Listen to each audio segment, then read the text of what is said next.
Greetings everyone, I'm Mar. Once again, this is my opinion, as you can tell from the title up there, continuing my trek through the episodes of Everybody Loves Raymond. Here we are at episode 11 of season 9. Only 5 more proper episodes after this. This is the Faux Pas, written by Lou Schneider. And we got a couple guest stars in here. We got Skylar Gisondo as Chris. Oh, I'm just double checking my notes because I think I might have wrote it right.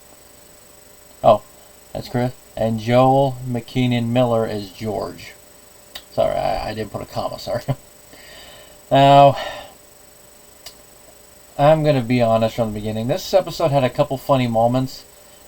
I just feel that the premise of this episode is a little bit too late in the show's run to be the best, and definitely feels like filler this late in it. And there are a couple moments with the characters that just made me want to reach in and punch him, especially a little moment with Marie later on where she really crosses a line, but we'll get to it. The episode starts pleasant enough where we see Ray coming back with the twins and their buddy, and according to Ray, this is his favorite of the twins' friends, which, considering how he's been towards some of the other friends, like the one that would put Ray stinks, is saying a lot. He's liking the boy, he's liking the buddy. They had a fun time at a game they went to. And then Ray has to mention something that apparently happened at the game. He made a comment to the friend, and it's certain situations this could be an innocent joke.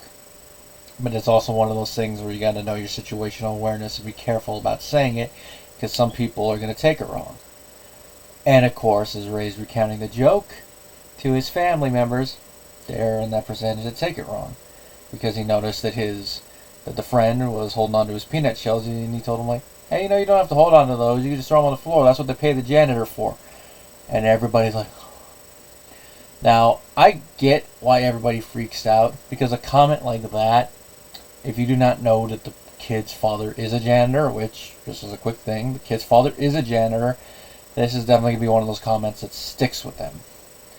More so if they don't know you're joking a little. Now,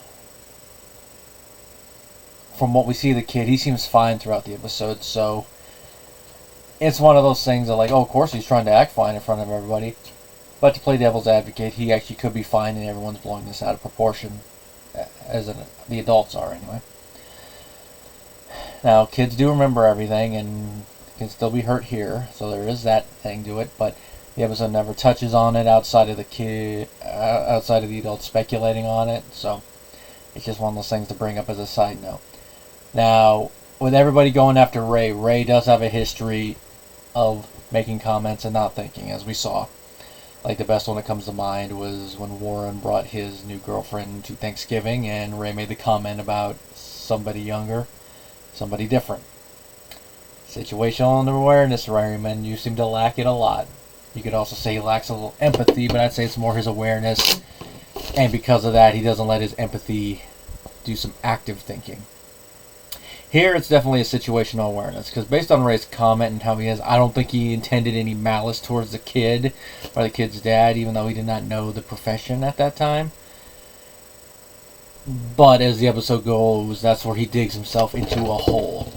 Now, with how much Deborah and the rest of the family go after Ray and get up on their soapbox, I think that they really lambast him a little bit too much. Now you can make the argument that they're at this point, they're like, we're tired of this, Ray, stop making these stupid comments.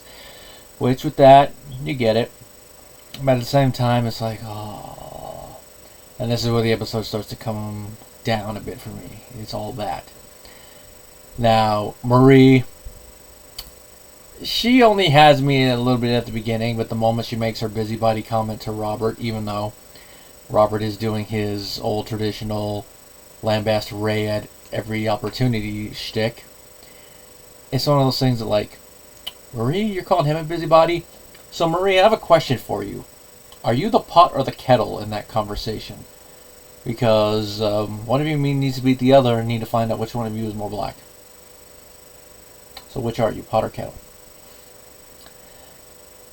Now, it seems that this situation cannot get any worse, but the dad shows up, and while Ray's talking with him, everything seems to be going, they seem to be hitting it off.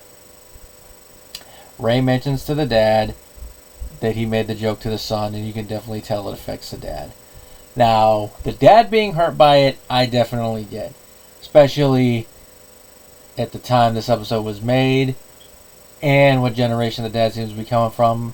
Working as a janitor, or as he prefers to call it, a custodian, doesn't seem to be the most glamorous career.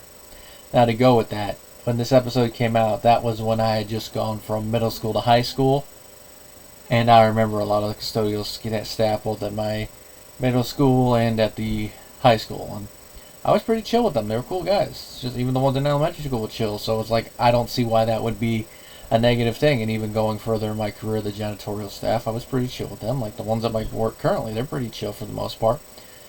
I mean, it's not the most glamorous position, but somebody's got to do it. It's one of those things they get paid. They get paid for it. So, hey, like there's a lot of dirty jobs, and someone's got to do it, as the song says.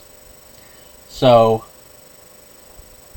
to be lambasted just because you're the one that does it, I don't think that's nice. And of course, it seems the dad has heard these jokes a lot through his adult life and probably been looked down upon. I mean, there's memes about it and all that, like, yeah, if you don't get in school, you're going to have to clean up trash forever, like that guy. Even though in some situations you're probably making union benefits, depending on where you're working. But, especially if you're working at a school like that. Unless the district's cheapo and they subcontract you out. But I wouldn't put it past them. Now, Ray just keeps making the situation worse and worse with every sentence he says. And this is one of those things where I was looking at the TV going, shut up, Ray. Shut up, Ray. And, of course, Deborah, when she finds out what Ray said to the dad, she has the reaction you would expect. Now, what makes this situation worse is that the main reason the dad's even there is that his son's trying to find his retainer and he can't find it. And you could tell that the longer he has to sit there and the more that's said, the more uncomfortable he's getting. And what makes it worse, of course, well, first is when Robert comes back over, because Ray tries to salvage the situation, but I'm sitting there watching it going, nope. Now, part of this whole scene is why I'm like rolling my eyes and being like, this is definitely a filler episode. Had me in the first act and then slowly is losing me. But the part that really pissed me off, and like the previous one had that one thing with Marie, this is probably the closest that turns this episode review into a rant, is when Marie comes in. She comes in with Frank. They see the janitor and they find out who it was. And Frank is like, Marie, you told me he was black. When I heard that, I'm like, whoa, whoa, whoa, whoa, whoa. Now, that is a little funny, I will admit. But it's like, dang. I mean, I know we've shown that they've had some biases that, even at the time the episodes were made, were starting to go out of fashion. But nowadays would definitely be out of fashion outside of a couple select groups. But dang, going that far out of the field, dang. Of course, definitely shows they still have a little bit of that old school bias where the janitor just has to be black. Can't be someone of a different ethnicity. Or it probably can, but I don't think they could get away with Frank dropping that type of language on TV. Of course, Marie tries to get out of it, looking at it. I'm like, Marie. Now, of the two in this situation, I'd say Marie is more the one being racist, because Frank is merely just repeating what Marie told him. He did not meet the dad. He had no knowledge of it, so he doesn't really have a preconceived notion of it, whereas Marie, the moment she hears janitor. But the thing with this is, she saw the son at one point, if I remember right at the beginning. Because she was there when they all came in, so she would have seen the son. So how the hell does she assume? Unless she's assuming he's adopted or something. But then again, it's probably just Marie being Marie, or I don't know, maybe she made a snide comment that she made as a joke to Frank. I don't know, it's one of those things. But Marie, making comments like that to your husband.